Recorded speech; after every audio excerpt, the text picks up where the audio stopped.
Hey everybody, this is Tracy here with another edition of A View from Tracy's Point, and we are here to recap Rebel, Season 1, Episode 2, which was titled Brother's Keeper.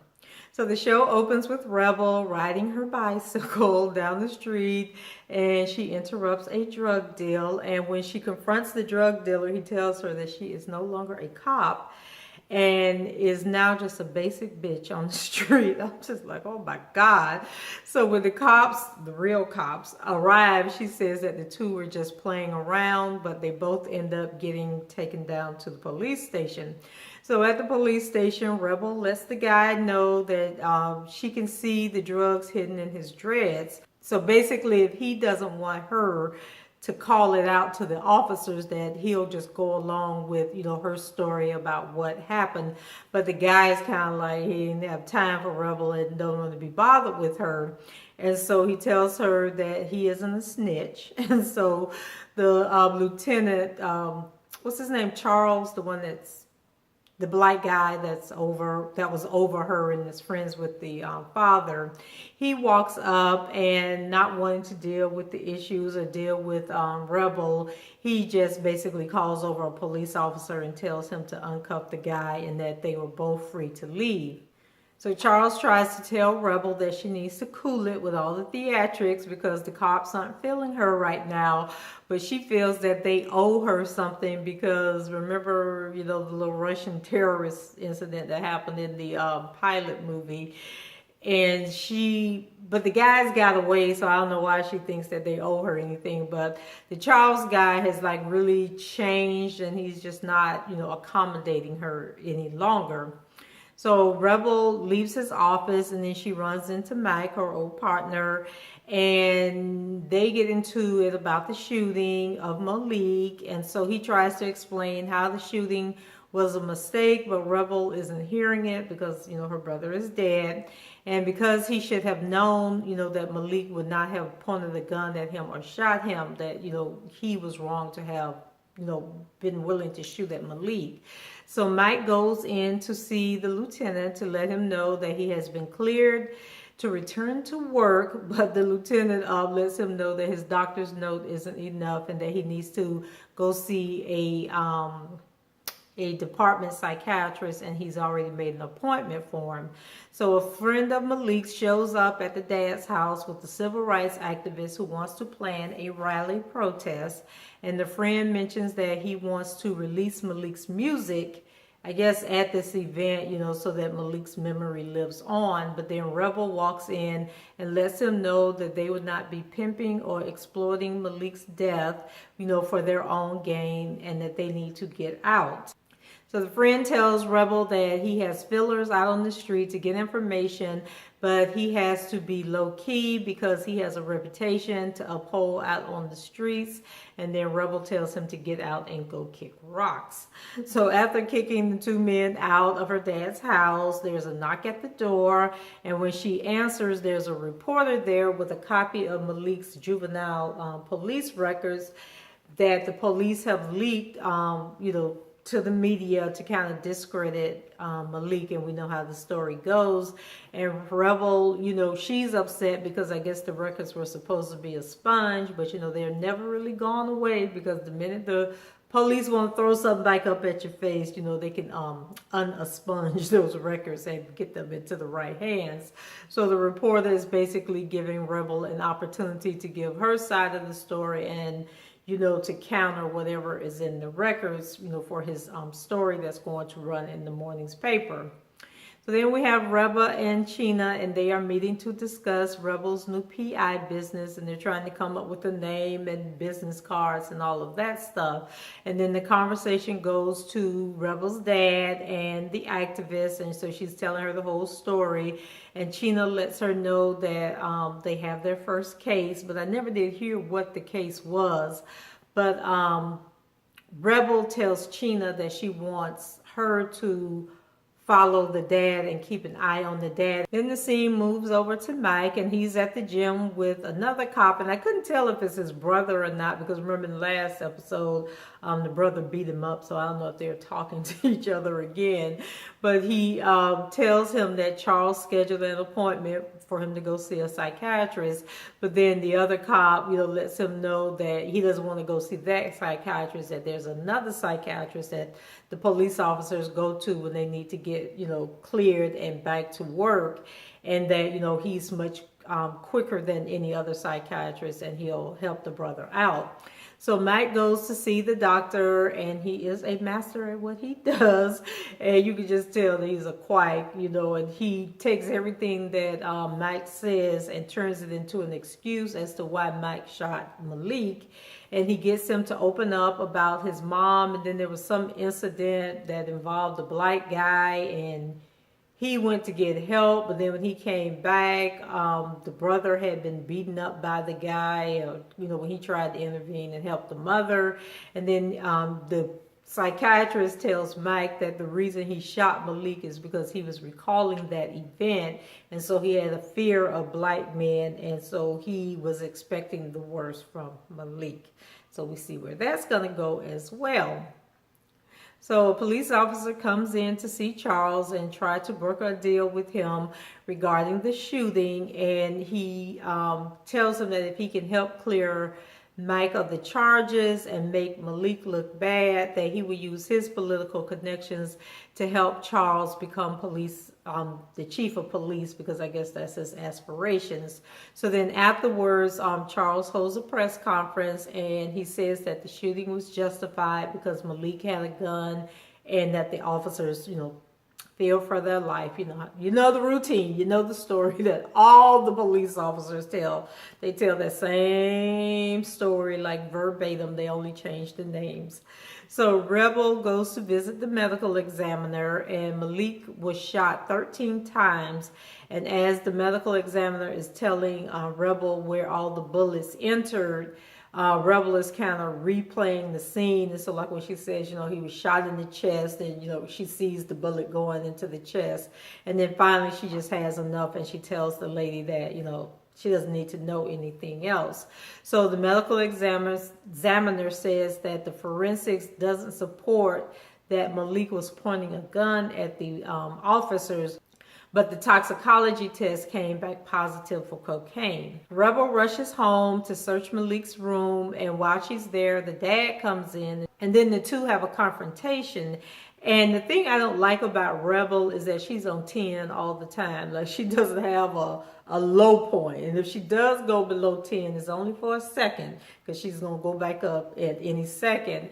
And so she pushes the dad, and he kind of like almost falls over. And I'm trying to figure out what's the deal with the dad. Like, does he have a medical issue?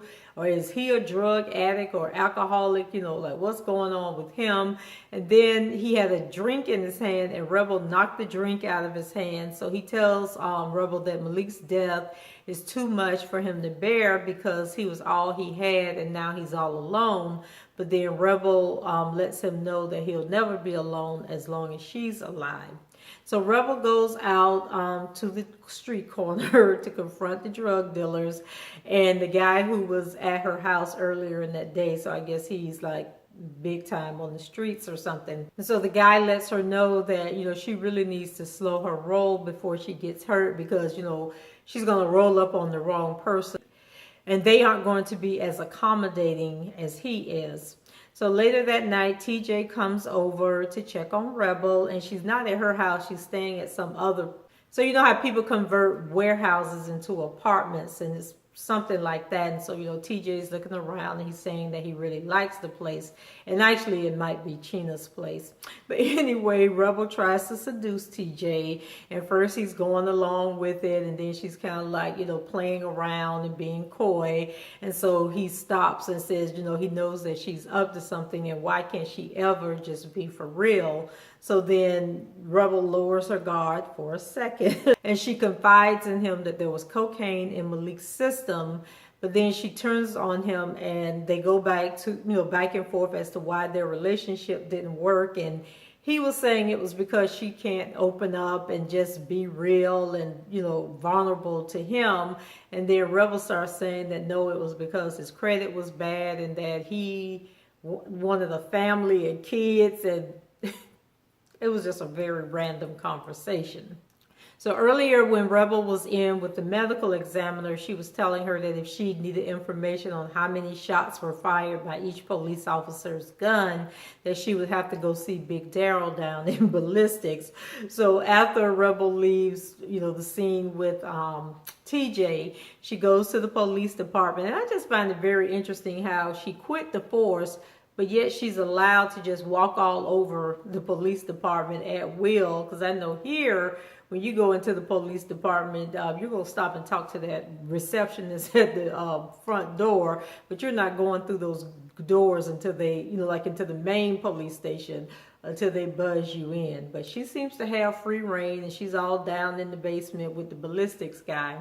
And so she brought him some Creole gumbo food, and when they said Big Daryl, they meant Big Daryl.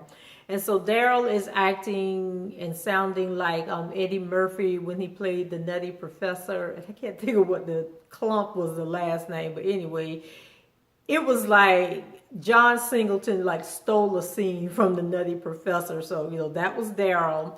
But it turns out that, he's telling Rebel that he thought that the reason she had came down there was because she was going to try and get information from him, regarding the shooting, but he was glad to know that, that wasn't the case. But then he starts getting the bubble gut and has to go to the bathroom. So obviously Rebel had put something in the gumbo that she gave him. So when he runs out to go to the bathroom, she gets copies of all the information.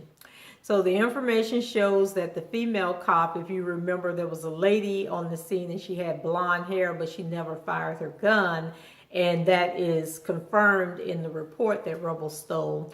And so she goes in search of the lady at a bar, I guess where all the cops hang out at. But Hector from the last episode, and I missed why Hector is there. It has something to do with either somebody named Texas or something called Texas. But anyway, he's at the bar and he sees Rebel and he comes over, to talk to her about whatever this Texas thing is. And April slips out and goes home, but then Rebel goes out after her and she shows up at her house. And so she tells Rebel that she can't talk to her and that Rebel needs to leave. But then she goes in the house and Rebel is sitting in her car, and then all of a sudden a guy walks up and Rebel starts, taking pictures. And then when April comes, opens the door, her and the guy kiss and she lets him go inside. So then Chyna is supposed to be following Rebel's dad, but she loses him when he's coming out of a store and the truck pulls up. And then when the truck drives away, then he's gone. And so he sneaks up on her and scares the crap out of her and me, because when he hit that window, I was like, oh my God. So he's joking with Chyna and telling her that she's not as smart as Bruce Lee and Jackie Chan, because, nobody could have snuck up on them like he did her. So then there's a noise and he turns around to look. I think it was like a car was speeding off or something. And when he turns around, he sees that somebody has painted a mural of Malik on the side of a building. And so he tells Chyna that he needs a ride somewhere. So Mike goes into the bathroom at the police station and his brother is there. And so he tells him that his visit to the psychiatrist went well, and that, everything is going fine, and that the guy, was, helping him open up about some things. And so the brother asked if he told the story about the bathroom, and then Mike laughed. And so I guess whatever he told the psychiatrist happened really didn't happen, and there was something about a bat. And then I guess he beat the black guys with this baseball bat or something. So Rebel goes to see Charles, to say that she can't believe that he's taking the sides of the police officer, after his press conference. And he lets her know that he's not taking the side of the police, that he's taking the side of the department. And then he reminds her that she had been a police officer for over 10 years and that there was a time when she took the side of the police department as well. So Charles is being, the typical cop. And, he's claiming that Malik was running down the street, waving a gun, hyped up on cocaine. So, he's going with the narrative. And so Rebel, she starts to cry and she begs him, not to do this, to tell the truth and to, show her some support and not, go along with what the police department wants him to do. But like I say, he has turned, as soon as that guy came in there and told him that he might, help him become the chief of police, he don't give a damn about Rebel, her daddy, Malik, or anybody else. He's just seeing, his future down the road. So it's the night of the rally, and the dad is there. And so I guess when he told Chyna he needed to go somewhere, he wanted her to bring her to the rally. And so they're outside of the police department, and they have like a booth set up where they're selling T-shirts with Malik's name on it. And then I guess they were going to sell, copies of the CDs that he had made. And then the dad gets up and he's talking about how he used to shoot down Malik's dreams of making music, and telling him, he needs to forget about the music in the streets and get a job, and how now he regrets that he didn't, believe in his gift and have more confidence in him. And he announces that he will give away all of Malik's music and the merchandise for free. And the friend who had showed up with the civil rights guy was looking like, what the hell? Like, I'm about to make me some money, but the dad put a stop to all of that. Then he turns his attention, to talking about the police and, how they killed Malik and didn't give him a chance. So then the crowd turns towards the police department and they start, chanting about justice for Malik. And then you have Charles, he's up on the steps and he's called out the riot police, and he's, telling them how to line up and go into formation and start moving in on the crowd. But then Rebel arrives because, Chyna had called her and let her know what was going on. And, she's trying to calm everybody down and telling them, don't do this. And then the dad gets up and tells everybody, just go home, don't escalate, and give the police what they're looking for. So Rebel shows up at TJ's house. And she gives him this speech about Malik, being 2 years old when their mother died, and she feels like a failure because she didn't know that he was using cocaine, and she thought she had done everything right by him, but it still wasn't good enough. And then TJ's girlfriend comes to the door, and remember I said Rebel is always on 10, and if she dropped down to 9, it's not going to be long before she back up to 10, because the woman comes to the door and stands behind TJ, and then Rebel tells the lady, like, TJ is still my husband, we're still married, and technically that makes you the side hoe.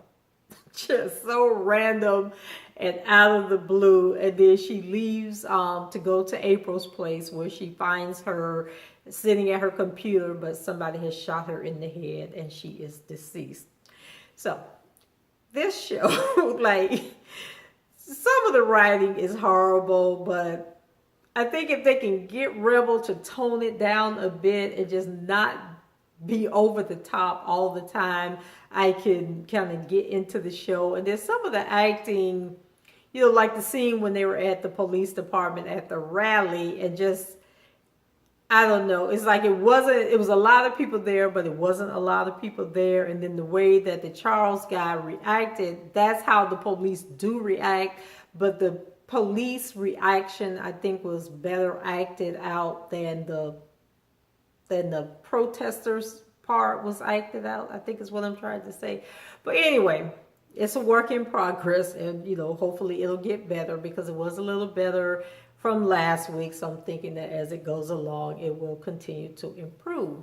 So go ahead and leave your comments below, rate the video, and subscribe to the channel, and I will check with you guys next time. Bye-bye.